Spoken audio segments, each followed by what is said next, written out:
नमस्कार. आपण शेतकरी चॅनलमध्ये आपण सर्वांचं स्वागत आहे आणि आजचा आपला व्हिडिओ आहे पी एम किसान योजनेबद्दल. तर पी एम किसान योजनेचा 17वा हप्ता लवकरच शेतकरी बांधवांच्या खात्यात येणार आहे. तरी ज्याही शेतकरी बांधवांची KYC बाकी असेल, आधार कार्ड बँक खात्याला लिंक करायचं असेल, अशी जी कामे ज्या शेतकरी बांधवांची बाकी असतील, अशा सर्व शेतकरी बांधवांना विनंती करतो, आपण लवकरात लवकर पूर्ण करावीत. नरेंद्र मोदी यांनी सोमवारी पंतप्रधानपदी विराजमान झाल्यानंतर पी एम किसान निधी सन्मान योजनेशी संबंधित फाईलवर स्वाक्षरी केली. पी एम किसान निधी सन्मान योजनेच्या 17व्या हप्त्याची संबंधित फाईलवर पंतप्रधान नरेंद्र मोदी यांनी स्वाक्षरी केली आहे.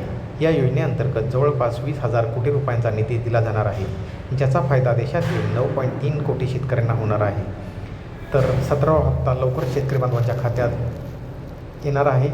तरी ज्याही शेतकरी बांधवांची KYC बाकी असेल, आधार कार्ड बँक खात्याला लिंक करायचे बाकी असतील, अशा सर्व शेतकऱ्यांनी ही कामे लवकरात लवकर करून घ्यावी, जेणेकरून हा 17वा हप्ता आपल्याला आपल्या खात्यामध्ये जमा होईल. तर लवकरात लवकर पूर्ण करा. धन्यवाद.